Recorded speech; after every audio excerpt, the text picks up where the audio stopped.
Assalamualaikum warahmatullahi wabarakatuh. Waalaikumsalam. Alhamdulillahirabbil alamin, nahmaduhu wa nasta'inuhu wa nastaghfiruh wa na'udzu billahi min syururi anfusina min sayyiati a'malina may yahdihillahu fala mudilla lahu wa may yudlil fala hadiya lahu. Asyhadu an la ilaha illallah wa asyhadu anna Muhammadan abduhu wa rasuluh la nabiyya ba'dahu wa la rasula ba'dahu amma ba'd. Puji serta syukur kita panjatkan kehadirat Allah Subhanahu wa taala yang mana telah memberikan kita banyak sekali nikmat. Salah satunya nikmat kita masih diberikan puasa, gitu kan. Kita masih masih bisa melaksanakan puasa di hari ke-28 Ramadan ini. Dan kita semua berdoa agar kita dipanjangkan umurnya, gitu, diberi berkah agar bisa sampai melaksanakan ke hari raya Idul Fitri, hari raya Lebaran. Amin Allahumma. Tak lupa juga kita panjatkan kepada kehadirat, kita panjatkan kepada junjungan kita, Nabi kita Muhammad Sallallahu Alaihi Wasallam, yang mana berkat beliaulah Islam ada di tengah-tengah kita sampai detik ini. Kembali lagi bersama kita berdua di program Inspirasi dari Kairo, yang dimana dibawakan oleh santri RMMB, Rumah Mahasiswa Markas Birrul Walidain. Insya Allah di sini mungkin kalau yang belum ikut live sebelumnya atau belum nonton YouTube siaran ulangnya, perkenalkan, nama saya Muhammad Salman Al-Farisi. Saya kuliah di Al-Azhar, Fakultas Usuluddin, tingkat 1. Jadi masih belum milih jurusan. Nah, di sebelah saya mungkin bisa diperkenalkan. Oke. Nama saya Muhammad Salman Al-Farisi, sama seperti teman saya, gitu ya. Saya kuliah di Universitas Al-Azhar, Kairo, dan mengambil Fakultas Usuluddin. Jurusannya masih Subah Amma, umum, karena kalau di Usuluddin ini kita baru dapat takhusus kalau misalnya masuk ke tingkat 3 atau semester berapa, 5 berarti ya. Semester 5 itu baru mulai takhusus. Nah, tingkat 1, tingkat 2 nya masih Subah Amma. Dan insya Allah ya mungkin mohon doanya juga ya dari para muhadir, dari teman-teman juga. Insya Allah saya akan mengambil jurusan hadis. Kalau Salman jurusan tafsir ya. Iya, seperti itu. Insya Allah. Insya Allah. Nah, Bapak Ibu sekalian, kita telah sampai di penghujung bulan Ramadan ya. Sekarang tanggal 28 Ramadan. Insya Allah sebentar lagi Idul Fitri ya. Nah, kalau di Indonesia itu sudah menjadi tradisi kita lah untuk mudik gitu, atau pulang kampung istilahnya kan, di akhir-akhir penghujung bulan Ramadan ini gitu, untuk merayakan Idul Fitri bersama sanak keluarga di kampung masing-masing gitu. Nah, alhamdulillah kalau untuk saya sendiri ya, untuk saya pribadi, saya terakhir merasakan Idul Fitri di Indonesia itu tahun 2021, 2 tahun yang lalu. Alhamdulillah saya merasakan Idul Fitri di sana gitu. Dan 2 tahun ke belakang sampai insya Allah tahun ini juga tidak pulang ke Indonesia dulu gitu. Berarti itu pas lagi COVID ya? Iya, Pas masa COVID kan 2021. Iya. kalau antum gimana? Aduh. Ya, alhamdulillah saya masih berada di Kairo. Belum pernah lebaran bersama lagi dengan keluarga semenjak keberangkatan saya di Mesir. Berarti udah sekitar 4 tahun ya. Sekitar 4 tahun belum pernah mudik ke saudara-saudara dekat, ke keluarga besar. Itu belum pernah lagi. Dan harapannya sih secepatnya ya mungkin tahun depan gitu. Karena kami juga sekarang lagi jadwal-jadwal padat, karena setelah Ramadan ini 1 bulan udah masuk ujian. Iya, karena apalagi kalau sekarang kita udah mahasiswa Al-Azhar di sini kan, justru malah sulit gitu kalau ketika Idul Fitri pulang ke Indonesia, karena emang jadwal itu justru malah makin padat gitu. Setelah Idul Fitri kita sebulan, lalu ujian, berarti kan ada sebulan itu untuk persiapan ujian gitu. Jadi kalau misalnya pulang Idul Fitri mungkin bisa, tapi Waduh, hanya iya. sebentar itu kan. Udah sebentar terus apa? Deg-degan juga, iya. Belajar. Iya, kan Belajar keras. kita tidak bisa tinggalkan yang itulah. Jadi ya itu kalau kita udah mahasiswa Al-Azhar kayak gitu. Nah, lalu kita udah tahu kan, bentar lagi nih udah Idul Fitri ini kan. Ada yang mungkin sekarang udah ada di kampung masing-masing gitu, atau mungkin rencana mudiknya hari ini atau besok gitu kan. Nah, terus karena kita udah mendekati Idul Fitri, ada juga yang kemarin-kemarin nih udah bayar zakat fitrah gitu. Atau misalnya nanti setelah ini bayar zakat fitrah.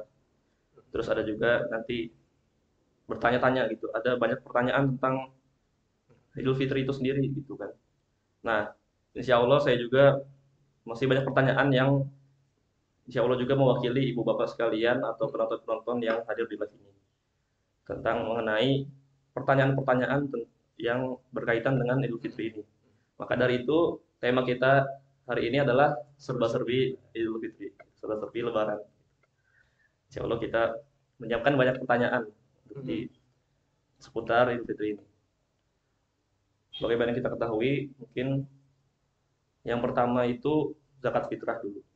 Mengenai zakat fitrah ya. Karena zakat fitrah ini kan dikerjakan relatif sebelum Idul Fitri, sebelum Syawal gitu. Atau mungkin pas Syawalnya. Tapi nanti biasanya kan kita tuh ada yang kemarin-kemarin udah bayar gitu, ada yang nanti mungkin setelah ini bayar. Maka timbul banyak pertanyaan gitu mengenai zakat fitrah ini. Yang nanti insya Allah akan dijawab oleh Kak Salman ini kan. Lalu saya punya pertanyaan yang pertama ini. Apa definisi dari zakat fitrah itu sendiri gitu? Kenapa zakat fitrah itu? Kenapa dinamakan fitrah? Pertama sebelum masuk ke inti langsung, kita membayar zakat fitrah itu kan di akhir-akhir Ramadan ya, dan kondisi Ramadan saat ini udah masuk ke hari 28. Kita lihat yang dulu-dulu yang kemarin-kemarin itu 15 hari pertengahan itu orang-orang males buat ke masjid misalnya, udah mulai kendor kan sholatnya ya. Ini mulai mulai memperkencang sabuknya lagi untuk terus dalam ketaatan. Dan ini kondisi yang terjadi di Mesir dan juga di mana, di Indonesia ya. Tapi alhamdulillah banyak manusia-manusia atau kaum muslimin sekarang yang tetap mengambil ibroh, mengetahui bahwasanya al ibroh fil khawatim gitu kan, bahwasanya Allah menjadikan ja'alallahu al ibroh fil khawatim li alla yaktaru ahad bil amal, bahwasanya Allah menjadikan ibroh itu di akhir-akhir, di hal-hal yang terakhir, agar manusia itu nggak tertipu dengan amal-amal yang sebelumnya. Itu kan nggak tertipu dengan amal-amal sebelumnya. Jadi semoga sih ya, semoga kita tetap bisa terus mempererat sabuk pengaman kita dalam ketaatan sampai hari terakhir Ramadan. Yang tadi juga salah satu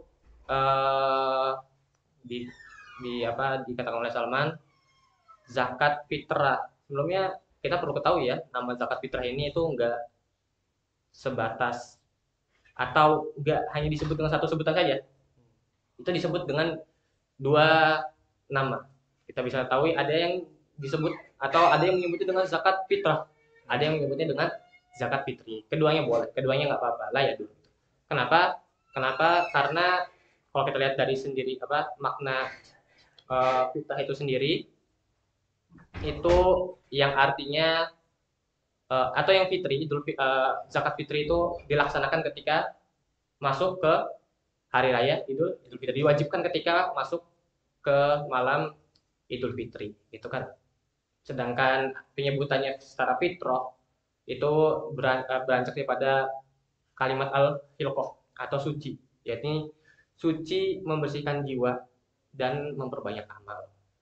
Begitulah kalimat kalam-kalam ulama, salah satunya juga dari Imam Khatib Asy-Syarbini di kitab Al-Iqna terkait penamaan zakat fitrah atau zakat fitri gitu ya. Nah, definisinya apa? Definisinya seluruh atau bukan seluruh, yaitu kadar tertentu, harta tertentu, yaitu berupa makanan pokok yang wajib dikeluarkan ketika terbenamnya matahari hari terakhir Ramadan beserta syarat-syaratnya. Gitu kan. Dengan syarat-syaratnya atas mukallaf dan orang-orang yang wajib atau orang-orang yang atasnya nafkah, yang dia dinafkahi gitu. Yang masih diberi nafkah maksudnya ya.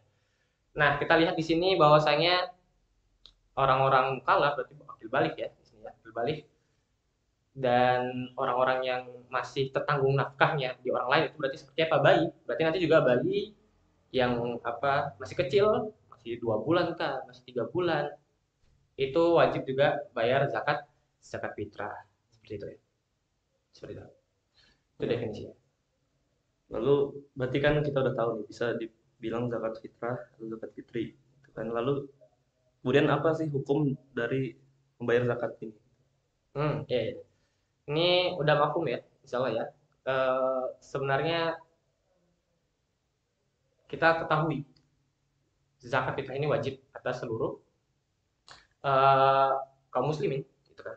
Baik dia masih kecil tadi kan, bayi kah atau masih balita atau sudah tua juga wajib membayar zakat zakat fitrah. Nah, eh, kita lihat juga bahwasanya kapan sih diwajibkannya zakat fitrah ini itu bertepatan dengan diwajibkannya puasa, yaitu tanggal atau tahun kedua hijrah kayak gitu ya.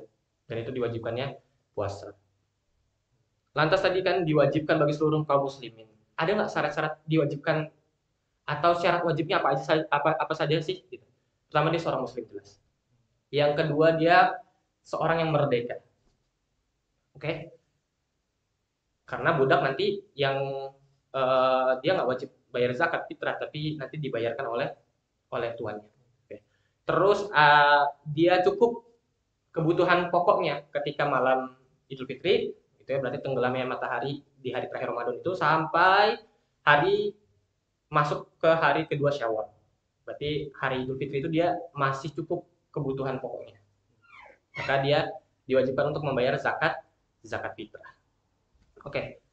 Eh itu yang 4 syarat wajib siapa saja baginya untuk membayar zakat zakat fitrah. Nah, sekarang Anda pengen menambahkan informasi sedikit.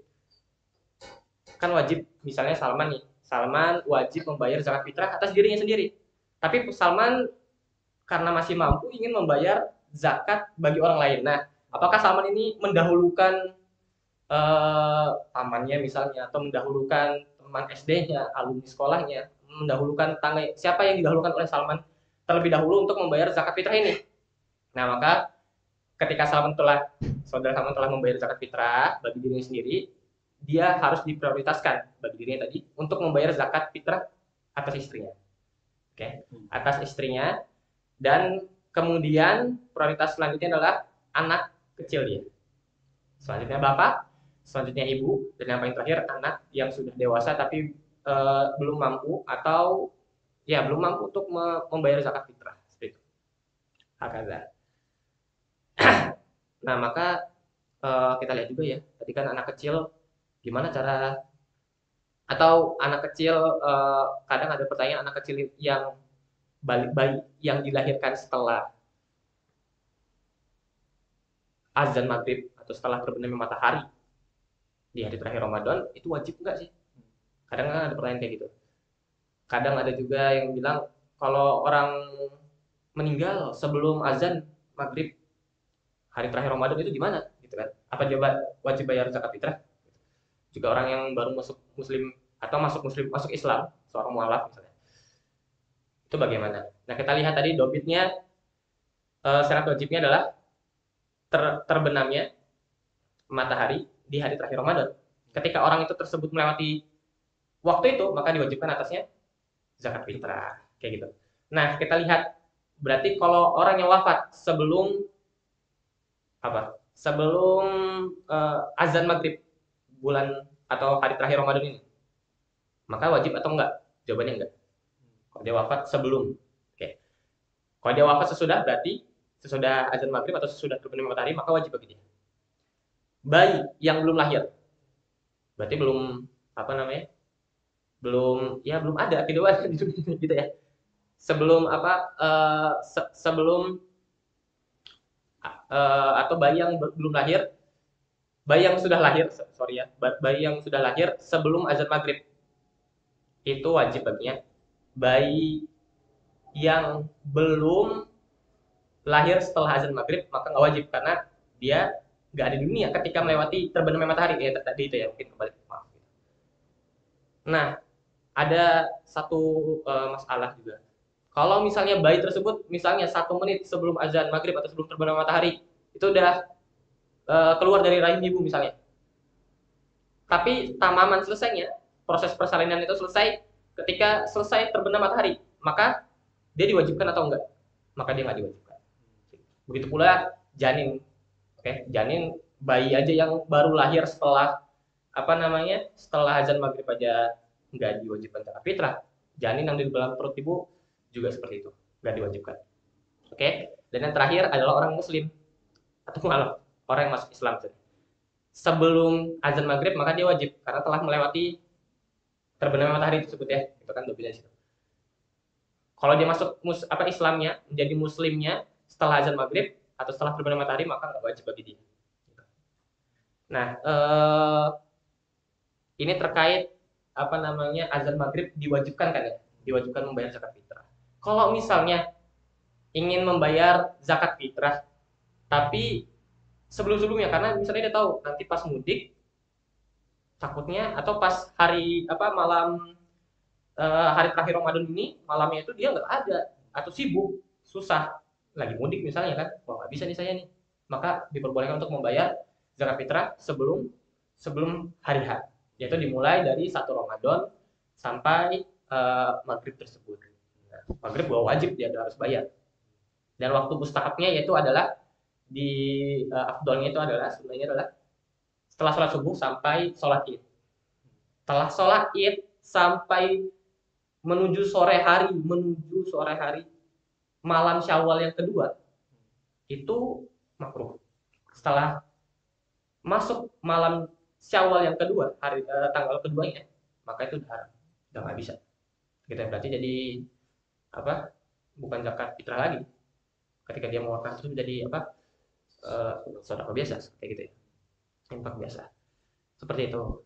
Ya, itu perlu diperhatikan ya, Bapak Ibu sekalian, agar kita jangan sampai melakukan apa tadi di waktu yang makruh, apalagi sampai di waktu yang haram gitu kan. Karena ternyata emang ada waktu-waktunya gitu.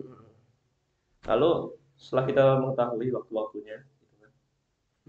Nah, kan biasanya di Indonesia bayarnya itu pakai beras gitu karena seperti tadi kan sesuai dengan makanan pokok di negaranya masing-masing.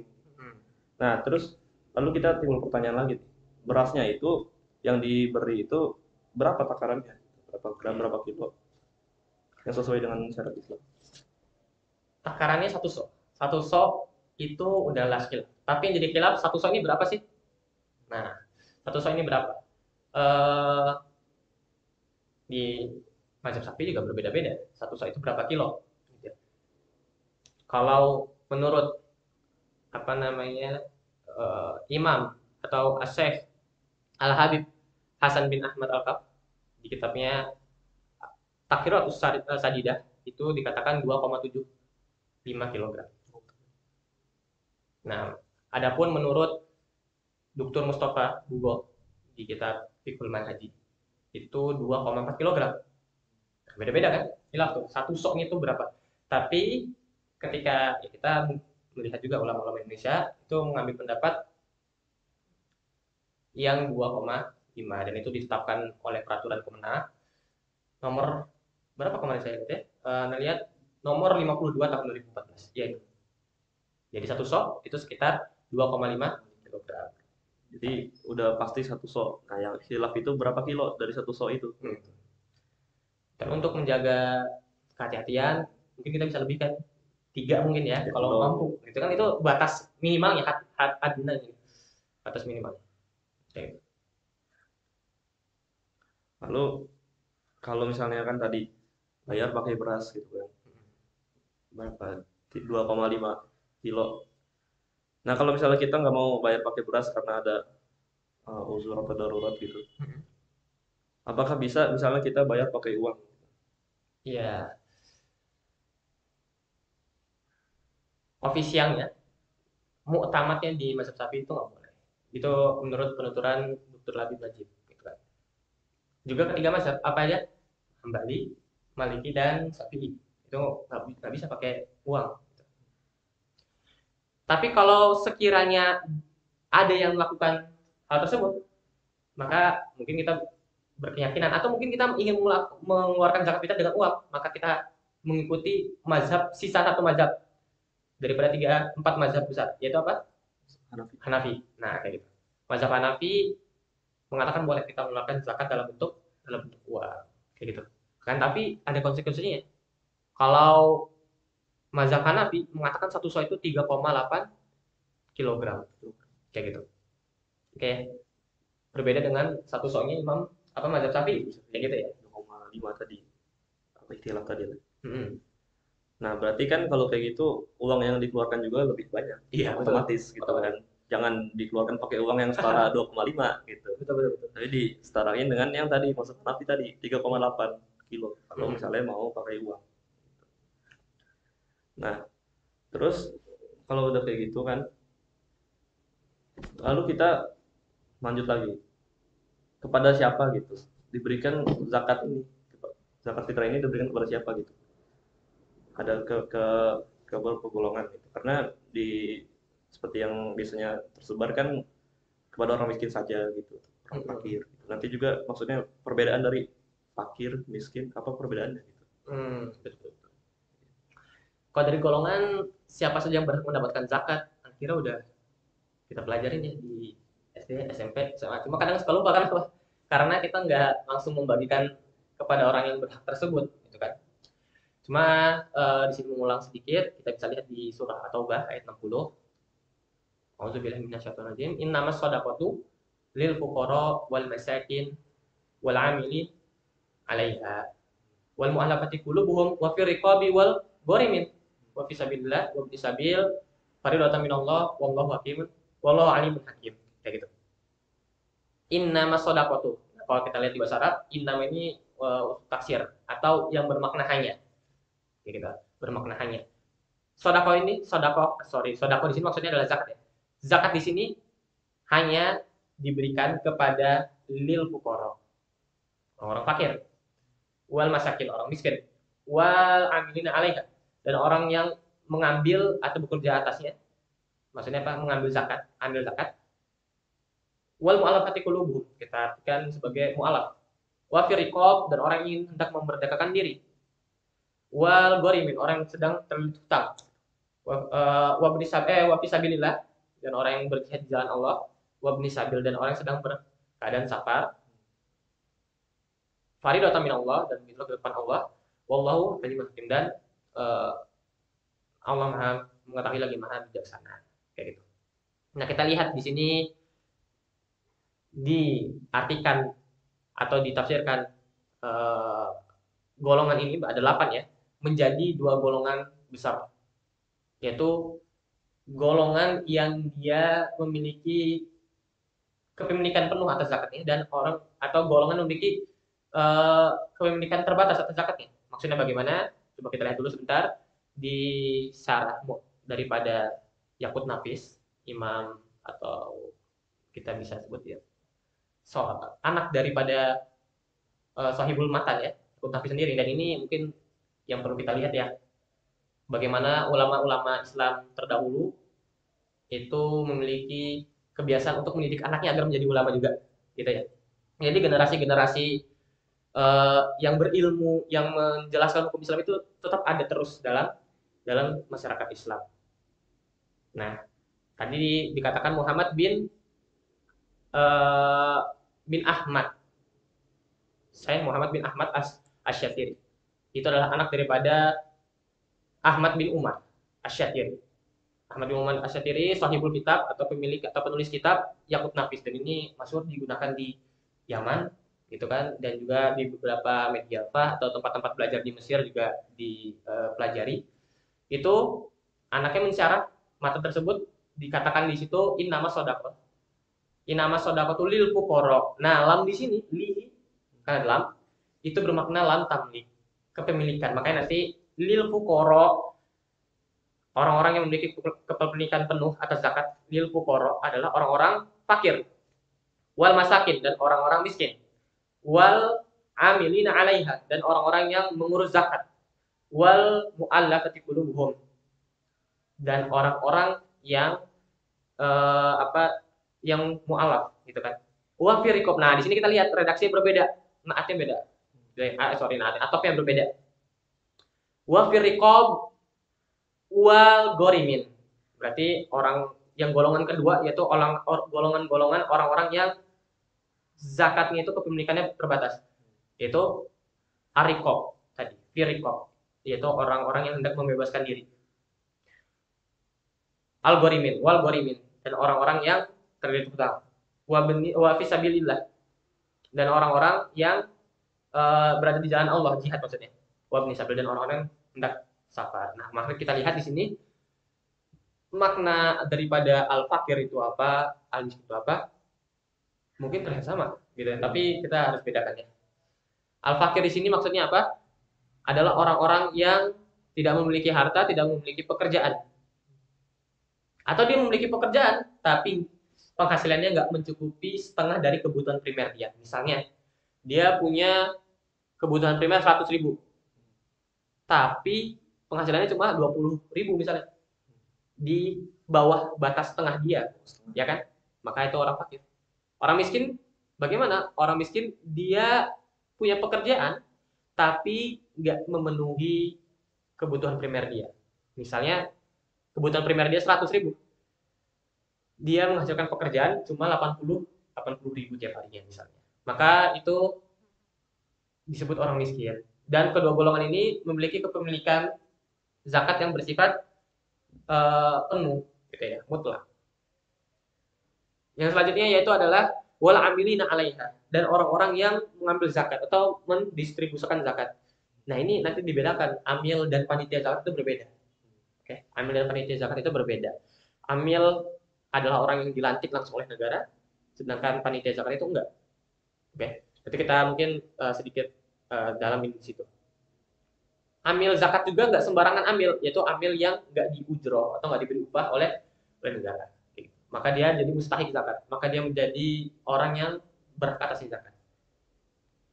Dan yang terakhir daripada golongan yang memiliki kepemilikan penuh adalah wal mu'allafati qulubuhum. Kita artikan mu'allaf, gitu kan? Imma dia pertama agar menguatkan hatinya, karena kita tahu orang yang mu'allaf kadang nggak mungkin kondisi keluarga mu'allaf berbeda-beda ya, tapi beberapa diantaranya ada yang putus hubungan akhirnya dengan keluarganya. Itu kan, saya coret kamu dari KTP kata bapaknya karena kamu masuk Islam misalnya. Nggak punya lagi apa sumber rezeki misalnya, karena selama ini dari bapaknya. Atau misalnya relasi dia, usaha kerja dia dipecat misalnya. Maka dengan zakat ini diharapkan dia bisa terbantu. Lain sebagainya. Walaupun mungkin nggak bantuan itu ya nggak seberapa gitu kan. Bantuan itu nggak seberapa.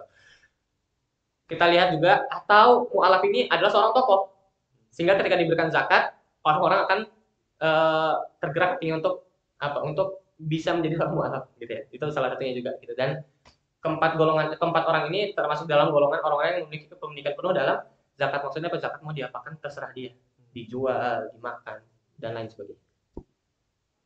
Kayak gitu. Dan yang golongan kedua tadi berarti golongan wafir riqab. Mulai dari wafir riqab. Wafir riqab ya. Wafir riqab adalah budak mukatabah. Karena budak ada macam-macamnya ya. Budak mukatabah ini budak yang melakukan apa? Kompromi dengan tuannya untuk membebaskan dirinya sendiri. Itu ada dalam Islam ya. Dan terkait juga hukum jual beli nanti. Karena jual beli oleh budak nggak boleh. Kecuali budak tersebut adalah budak yang mukatabah. Jadi beri waktu untuk bekerja. Nah, kasih upahnya tadi untuk membebaskan dirinya dia. Kayak gitu. Nah, maka budak mukatabah ini atau wafir riqab ini diberikan zakat untuk apa? Atau sekedar membebaskan dirinya sendiri. Oke, selanjutnya adalah wafir riqab wal ghorimin, yaitu orang-orang yang terlilit hutang, dan hutangnya bukan hutang yang maksiat tentunya ya, hutang yang mubah. Itu juga diberikan zakat. Wa fi sabilillah, orang-orang yang berjihad di jalan Allah, dan orang-orang yang berjihad di jalan Allah ini juga perlu kita lihat lagi, itu mereka yang nggak dibayar gitu, bukan anggota resmi. Kalau kita bilang apa, volunteer ya, volunteer, volunteer, wah, volunteer tentara, tentara daulah, kayak gitu. Nah, itu adalah orang-orang yang berhak mendapatkan zakat. Kalau dibayar berarti, kalau dibayar diupah dia sebagai tentara maka ya enggak, mustahil. Dan kadar dia diberi zakat sekadar memenuhi kebutuhan apa namanya? Kebutuhan daripada kebutuhan perang dia gitu kan, pelaksanaan perang dia. Dan yang terakhir adalah wafi eh, wabni sabil gitu kan.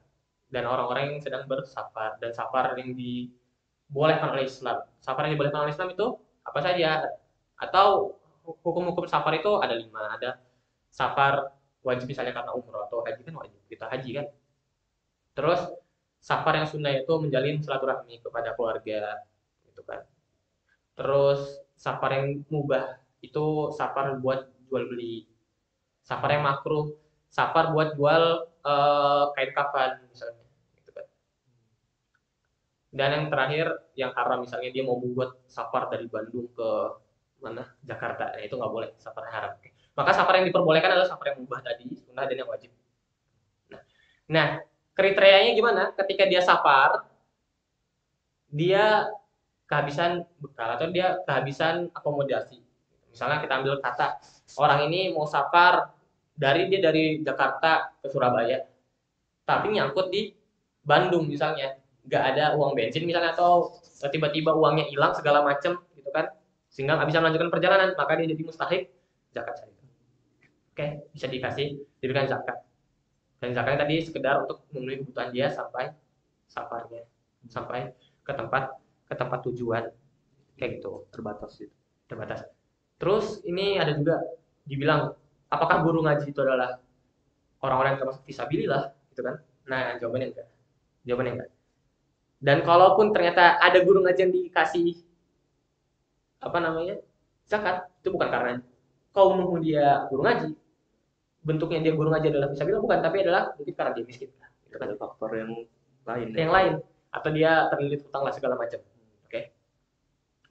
Nah, itulah ada 2 golongan tadi kan, golongan yang kepemilikannya penuh zakatnya, dan yang terbatas, itu sekedar untuk memenuhi hajatnya dia saja. Dan tadi, oh ya, kan tadi ada amil dan panitia ya. Amil itu yang dilantik langsung oleh negara, berarti kayak apa kalau di Indonesia itu? Basnas. Basnas, kayak Basnas. Ya, Nasional. betul. Itu amil jatuhnya. Sedangkan panitia itu volunteer sukarelawan dari remaja masjid misalnya. Ya. Nah itu nggak di kan, nggak dari apa, dari daulah enggak, atau dari negara itu enggak. Seperti itu. Nah, konsekuensinya apa juga, bahwasanya ketika ambil zakat tersebut itu enggak diberi upah, maka dia jadi mustahik zakat. Sedangkan si panitia zakat mau diupah mau enggak, ya dia nggak bisa ngambil zakat. Konsekuensi lainnya juga, yang amil ini dia adalah wakil mustahik. Maksudnya gimana? Misalnya Salman nih pengen bagiin zakat ke anak panitia, anak amil zakat. Salman ngasih zakat ke anak. Nah, Salman udah dihitung membayar zakat, walaupun anak belum ngasih ke orang miskin atau mustahik zakat, karena anak wakil mustahik. Salman ya udah gugur kewajiban zakat fitrahnya. Beda sama anak misalnya panitia, Salman ngasih anak zakat untuk disalurkan, anak panitia. Tapi belum anak kasih. Nah, tanggungan Salman masih ada sampai anak kasih ke orang yang berhak atau mustahik itu. Jadi panitia adalah wakil muzaki, bukan wakil mustahik. Seperti itu. Ya, lalu terkait amil sendiri gitu kan. Tadi kan kita udah dengar. Terus kalau misalnya kita mau bayar zakat gitu, tapi langsung tanpa melalui amil, kita langsung salurkan sendiri ke entah orang fakir, orang miskin, dan lain sebagainya gitu. Kita langsung salurkan sendiri, itu gimana? Boleh. Nggak mengapa. Imam Nawawi juga membolehkan. Bahwasanya juga kira ada rahasia di situ ya.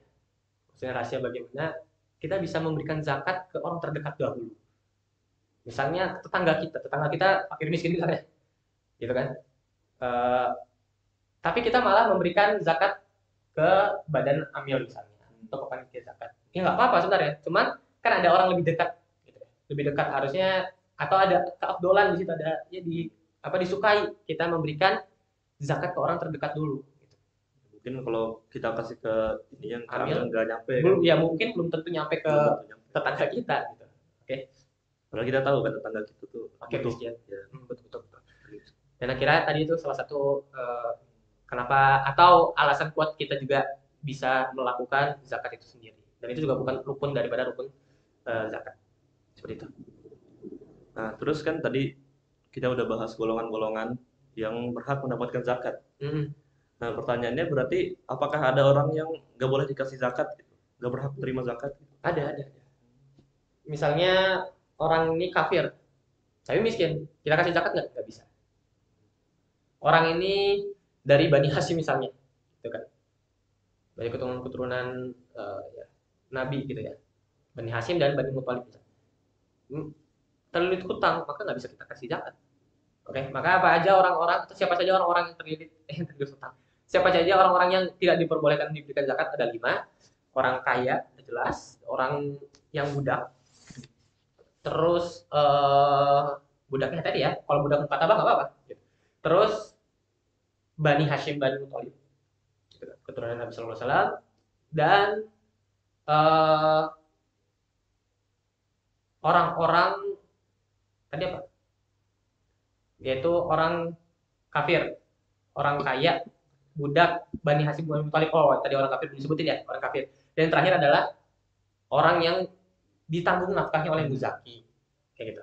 Maksudnya kayak mana? Misalnya contoh, boleh nggak bapak itu memberikan zakat kepada istrinya?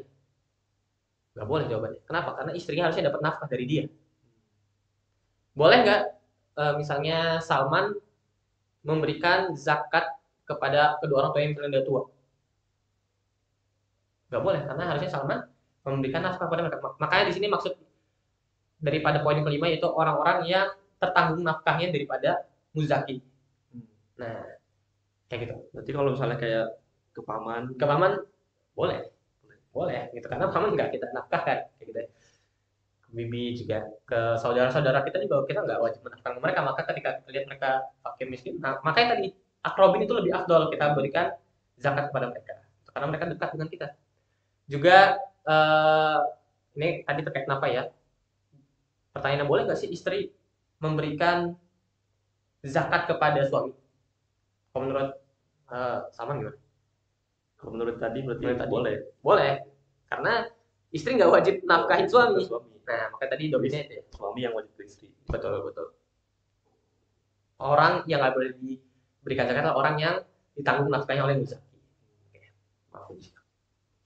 Nah, setelah kita tahu ya tadi banyak hal tentang zakat, lalu apa hikmah dari disyariatkan zakat ini gitu? Karena apapun yang disyariatkan oleh Allah Subhanahu wa taala itu pasti di baliknya itu ada hikmahnya. Kalau untuk zakat fitrah ini sendiri, apa hikmah di balik zakat fitrah? Ya. Kita ambil sini ada 3 poin. Yang pertama adalah ta'abbud, gitu kan. Kita melaksanakan perintah Allah dan ya ini bentuk penghambaan kita sebagaimana kita sholat gitu kan, ini bentuk penghambaan kita kepada Sang Maha Pencipta, Tuhan kita semua gitu kan. Kita paham perintahnya juga, ya ayyuhallazina amanu aqimus sholata wa atuz zakah misalnya. Atau juga bunyal Islam ala khamsin syahadati alla ilaha illallah wa syahadati anna muhammadar rasulullah wa iqamis shalah wa ita'iz zakah. Itu kan ini bentuk pemahaman kita karena kita diperintahkan untuk melakukan hal tersebut gitu. Ta'abbud gitu. Terus yang kedua itu untuk memoles puasa kita yang sekiranya error, sekiranya kurang sempurna gitu.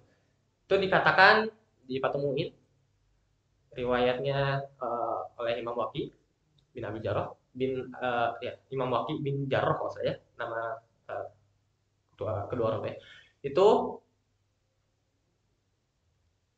zakatul fitri di syahri Ramadan kasola kasujud kasajadawati sahwi li sholah tajburu nafsosomi kama yajburu sujud nafsos sholat. Maksudnya bahwasanya zakat fitrah itu di bulan Ramadan itu seperti sujud sahwi di sholat. Maksudnya apa? Menyempurnakannya. Oke. Menyempurnakannya. Tajburu nafsu shaum. Menambal kerusakan-kerusakan ini barangkali dia selama puasa itu masih melihat hal yang mungkar gitu kan. Masih berkata yang nggak baik misalnya menyakiti perasaan orang sekitarnya gitu. Maka diperbaiki dengan apa? Dengan zakat fitrah ini. Dipoles. Nah, sebagaimana juga sudah tahu ini memoles sholat kita yang kurang sempurna. Seperti itu. Dan yang ketiga adalah memberikan makan orang orang miskin fakir di hari kemenangan, di hari apa gembiranya kaum muslimin kayak gitu. Diriwayatkan oleh Ibnu Abbas radhiyallahu anhu, Rasulullah SAW itu memerintahkan kita untuk membayar zakat fitrah, memerintahkan orang berpuasa untuk membayar zakat fitrah agar apa? Untuk menyucikan mereka daripada perkataan-perkataan yang buruk, gitu kan, kata-kata yang keji, dan memberikan makanan-makanan kepada orang-orang yang fakir miskin. Riwayat Abu Daud. Itu sekiranya 3 hikmah yang bisa kita ambil daripada diwajibkannya zakat fitrah ini. Kayak gitu. Nah, tadi kan udah mulai dibahas zakat fitrah mulai dari definisi sampai hikmah tadi kan. Udah insya Allah lengkap. Nah, terus sekarang terkait hal yang sebentar lagi terjadi nih, Idul Fitri atau Lebaran. Nah, Idul Fitri ini kan biasanya kita artikan hari kemenangan. Gitu kan. Betul-betul. Nah, lalu apa makna sebenarnya dari Idul Fitri sendiri? Maknanya ya, kalimat id ini sendiri, kalimat id ini sendiri dikatakan dia berasal dari aud, yaitu berulang kembali, berulang karena tiap tahun terulang, gitu. Ada tiap tahunnya. Dan ada juga mengatakan terulang kebahagiaan di dalamnya, kayak gitu. Ada juga mengatakan bukan dari aud tapi dari awal, yaitu karunia Allah, nikmat-nikmat Allah yang diberikan pada hambanya pada hari itu. Karena kita tahu misalnya hari itu kebanyakan manusia atau kaum muslimin yang dapat memaksimalkan puasanya akan dihapuskan dosa yang telah lalu gitu kan. Sebagaimana juga hadis Nabi, man shoma Ramadan iman wa ihtisaban ghufira lahu ma taqaddama, akan dihapuskan dosa-dosa dia yang telah lampau kayak gitu. Lalu terkait yang tidak semua sudah tahu lah, di hari paginya itu kan ada sholat id. Nah, mungkin bisa lebih dijabarkan lagi tentang sholat id ini gitu, yang ada di dalam sholat id ini. Oke, oke. Hukum sholat id sendiri itu sunnah muakkadah. Maka please lah jangan tidur ketika apa? Ketika subuh hari Idul Fitri itu jangan tidur gitu. Agar kita bisa apa? Bisa melaksanakan tidak telat melaksanakan sholat Idul Fitri atau bahkan tidak melewatkan gitu. Tempatnya itu bisa di masjid, dilakukan di masjid karena keutamaan tempat masjid itu sendiri ataupun di tanah lapang. Waktunya kapan? Dimulai dari terbit fajar sampai mendekati waktu zuhur. Gitu. Afdolnya kapan? Afdolnya dilaksanakan Idul Fitri ini, sholat Idul Fitri ini di saat matahari itu berada di ujung tombak. Maksudnya 15 menit ketika setelah terbit matahari. Seperti itu. Lalu tadi kan tentang sholat gitu. Terus amalan-amalan apa aja gitu yang dianjurkan bagi kita gitu, bagi kaum muslimin sebelum maupun setelah sholat id tadi? Ya, ya betul. Ini sebenarnya udah langsung diamalkan oleh kita, mungkin di sini akan dimurajaah sedikit saja, akan disampaikan sedikit. Tapi balik kita udah ngerjain bertahun-tahun lama ya, karena apa? Karena orang tua udah mengajarkan seperti itu gitu kan. Yang pertama adalah bersih-bersih, jelas. Bersih-bersih badan, bersih-bersih kalau apa kita punya kuku panjang dipotong, kalau rambutnya berantakan, waduh rambut saya juga berantakan. Oke, dirapihkan kayak gitu kan. Dan apa rambut-rambut di tubuh yang lain juga dibersihkan. Juga kita disunahkan untuk memakai wewangian, pertama khususnya bagi para lelaki ya, memakai wewangian agar ya karena kita ijtima'un nas di situ kan, berkumpul dengan manusia, masa kita mau bau gitu kan, masa kita mau dekil gitu. Nah, juga disunahkan menggunakan pakaian-pakaian yang bersih, yang bagus, diutamakan yang warna putih, Dan ini yang mungkin sedikit berbeda ya daripada yang lainnya, daripada Idul Adha, yaitu ketika Idul Fitri kita makan dahulu sebelum berangkat ke tempat sholat. Kalau nggak sempat makan sebelum berangkat, sebelum sholat, berarti ketika di tempat ya, ketika di tempat kita makan. Nah, kadang kan nggak mungkin kita makan nasi di tempat gitu kan, buat tupperware gitu, susah. Maka juga termasuk hadis sunahkan adalah makannya adalah dengan makan yang dengan kurma, kurma dengan bilangan yang ganjil, satu kah, tiga kah, lima, dan lain sebagainya. Ya, itu berarti berbeda dengan Idul Adha nanti gitu. Kalau Idul Adha berarti Iya, sebelum sholat itu kita puasa malah dulu, puasa dahulu. Nah itu berbeda. makan dulu. Juga hal-hal yang perlu kita perhatikan atau yang kita amalkan adalah kita berjalan menuju tempat itu dengan jalan, gitu.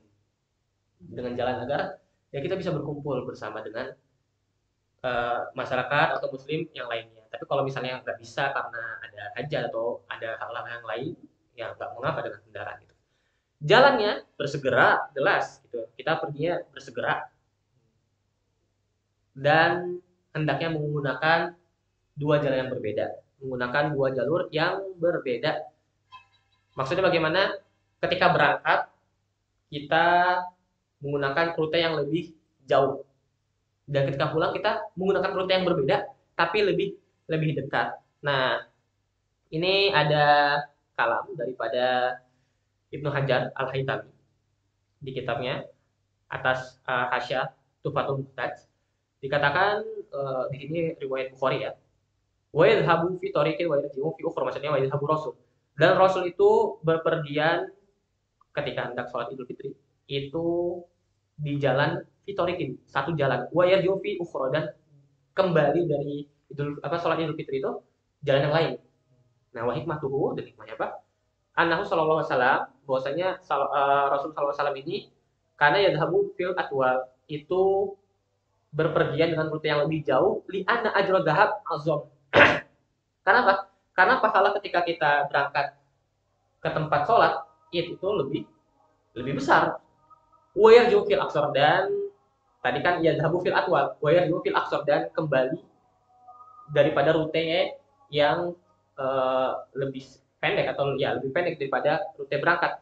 Wa hadza sunnah fi kulli ibadah, ini adalah sunnah di setiap ibadah. Au liyatabaraka fi bihi ahluhuma, atau memberikan atau mencari apa?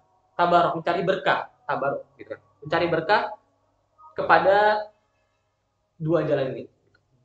Au liyustaftah fihima, atau Rasul ini memberikan fatwa, memberikan hukum kepada orang-orang di dua jalan yang berbeda, karena kalau lewat satu jalan doang kan kadang orangnya gitu aja sama gitu. Maka listaftah di fihima, dan memberikan fatwa kepada orang yang berbeda di dua jalan yang berbeda gitu kan. Au litasaddaqo ala fuqara ihima, atau memberikan sedekah kepada orang-orang fakir, orang miskin juga maksudnya, di dua jalan yang berbeda. Au yazuro aqribahu, atau menemui kerabatnya gitu kan, saudaranya, memberikan hikmah, memberikan segala macam gitu kan, bertemu silaturahmi di dua jalan berbeda tersebut. Dan dengan dua jalan berbeda tersebut juga dikatakan au kuburo au yazuro kuburohum fihima, atau mengunjungi kuburan-kuburan mereka di dua jalan tersebut, di dua jalan yang berbeda tersebut. Nah, di sini kita lihat juga berarti dianjurkan bagi kita ketika Yaumul Id adalah menziarahi kuburan-kuburan kaum muslimin kayak gitu. Kafa bil mauti wa'izah, cukuplah dengan kematian itu nasihat, dan itu adalah sebaik-baik nasihat yang kita ketahui gitu ya. Itu daripada sebelum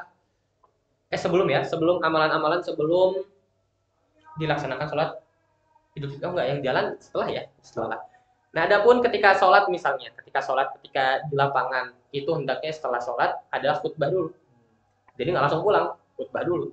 Khutbah sebagaimana khutbah Jumat, berarti ada 2 kali khutbah, itu kan, dan disukai juga, mustahab juga khutbahnya tentang zakat fitrah. Dan juga memberikan taniah, selamat kepada teman-teman, pada saudara, qorib, gitu kan. Beberapa kalimat, kalau kita biasanya Taqabbalallahu minna wa minkum, siyamana wa siyamakum, gitu kan, bersalaman kalau sesama jenis, gitu kan. Kalau mahram, kalau nggak mahram jangan sekali-sekali, kayak gitu. Ataupun bersedekah, saya juga ada di hikmah daripada secara hadis yadhabu fi torikin tadi ya. Bahwasanya Rasul juga bersedekah ketika jalan pulang. Bersedekah di sini alhamdulillah ya, kalau di Indonesia ini udah cukup mendarah daging. Setelah setelah apa namanya, setelah sholat itu pasti kita kumpul kan sama sanak-sanak keluarga gitu, saudara. Itu pasti bakal dikasih apa namanya? THR, kayak gitu, bakal bagi-bagi THR. Dan itu termasuk eh ya, sodakoh tertahu di situ. Sodakoh tertahu. Dan juga sodakoh tertahu ini disukai juga sebagaimana kita berada di safar misalnya, atau ketika haji, ketika umroh, ketika 10 awal Dzulhijjah ya. Ya. Dan waktu atau momen-momen yang memiliki fadilah-fadilah khusus atau momen-momen tertentu dalam dalam Islam. Kayak gitu.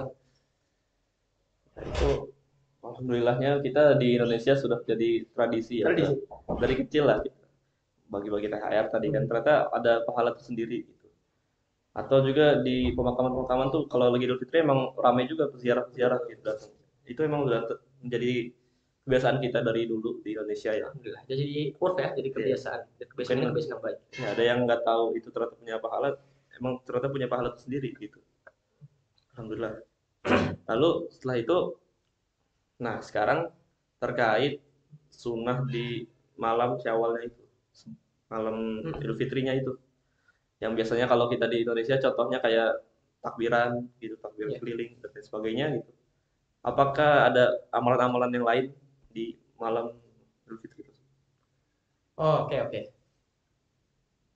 Eh bahwasanya Imam Nawawi mengatakan, juga senada dengan Imam Syamsuddin Shahih Nihatul Mujtahid, itu mengatakan kita hendaknya berjamaah ketika maghrib, malam takbiran itu kita berjamaah, isya juga berjamaah, subuhnya kita iktikat ingin berjamaah, amal-amal kebaikan juga yang lain seperti membagikan membantu penyaluran zakat misalnya, gitu kan, dan lain sebagainya, amal-amal baik.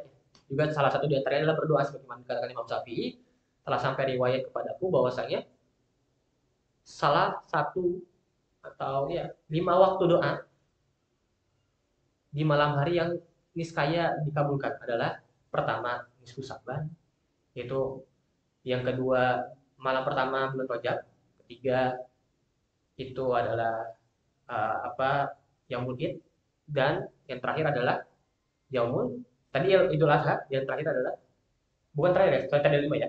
Yang keempat malam Jumat, dan yang terakhir adalah Idul Idul Fitri, dan doanya akan dikabulkan dan akan diijabahkan oleh Allah.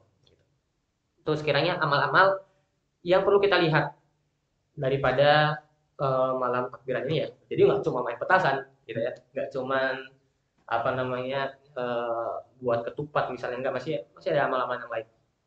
Dan juga tadi kita pengen highlight yang takbiran. Takbiran ini apakah ada masruhnya oleh Islam? Ibnu Abbas radhiyallahu anhu mengatakan, menafsirkan di ayat qad aflaha man tazakka wa dzakara isma rabbih fasalla. Qad aflaha man tazakka. Tazakka di sini maksudnya apa? Zakat fitrah. Waskur marabbih itu adalah takbiran, menyebut nama Allah, menyebut nama Tuhan. Wasalla, sholat di sini adalah maksudnya adalah sholat Id, sholat Idul Fitri, kayak gitu. Adapun waktunya menurut Imam menurut Abu Suja, Imam Suja, itu adalah setelah malam malam takbiran gitu. Karena ada pendapat juga yang bilang 2 hari sebelum hari Idul Fitri itu sudah dianjurkan gitu. Terus siapa saja yang diperbolehkan melakukan takbiran? Pria dan wanita boleh, gitu ya. Pria dan wanita boleh dengan jahar keduanya. Kecuali wanita, jahar dia ketika di rumah. Jahar itu apa? Lantang. Lantang ya, betul. Jahar itu ketika lantang. Takbirannya bisa di mana saja, bisa di pasar, bisa di rumah, bisa di sekolah bahkan kalau misalnya lagi ada mabit gitu kan lain sebagainya, bisa di mana saja. Dan bahwasanya waktu apakah disunahkan membaca atau melantunkan takbir ini di sholat-sholat fardu sebagaimana ketika Idul Adha itu enggak disunahkan ketika Idul Fitri. Oke, jadi enggak di tiap sholat fardu itu dilantunkan, enggak. Oke, berbeda dengan ketika Yaumul Idul Adha. Seperti itu. Ya, tadi amalan-amalan yang kita mungkin nggak sadari itu ternyata punya pahala gitu kan. Kayak tadi takbiran kan kita udah dari kecil mungkin belum tahu apa-apa, belum tahu hukumnya gitu kan. Bahkan sampai udah gede juga mungkin baru sadar gitu ternyata ada pahala tersendiri gitu melakukan takbiran ini gitu. Jadi ya teruskan tradisi di Indonesia inilah tentang kayak takbiran ini kita teruskan lagi gitu. Karena emang punya pahala sendiri gitu, di dalam amalan-amalan tersebut. Lalu alhamdulillah kita sudah bahas mulai dari tadi zakat sampai terakhir Idul Fitri tentang takbiran tadi takbirannya. Insya Allah ini bisa semua yang tadi telah disampaikan bisa dilakukan ketika Idul Fitri kita nanti tanggal 1 Syawal nanti. Bisa Jumat atau mungkin Sabtu. Itu tergantung nanti hari Kamis maghribnya itu kita lihat ru'yah hilalnya itu. Nah, terus kalau yang kemarin itu kan sekarang udah tanggal 28. Kalau kemarin itu kan kita pernah juga live juga tanggal 15 ya, tanggal 15 Ramadan itu. Nah, itu bisa ditonton ulang di YouTube. Bagi yang belum nonton ya. Termasuk video live sekarang juga bisa ditonton ulang juga di YouTube. Di YouTube Markas Birrul Walidain. Di situ juga ada teman-teman kita lain, video-video teman kita yang lain mengenai Ramadan juga. Maka setelah live ini bisa ditonton ulang di situ. Dan jangan lupa juga besok masih ada lagi rangkaian dari program inspirasi dari Kairo, rangkaian terakhir ya. Terakhir sebelum Lebaran. Dari Ilizam dan Nabhan. Insya Allah besok jamnya juga sama, jam 4 waktu Indonesia, jam 11 waktu Kairo. Insya Allah kita telah sampai ke ujung acara. Mohon maaf bila ada kesalahan kata. Wabillahi taufiq wal hidayah. Wassalamualaikum warahmatullahi wabarakatuh. Waalaikumsalam.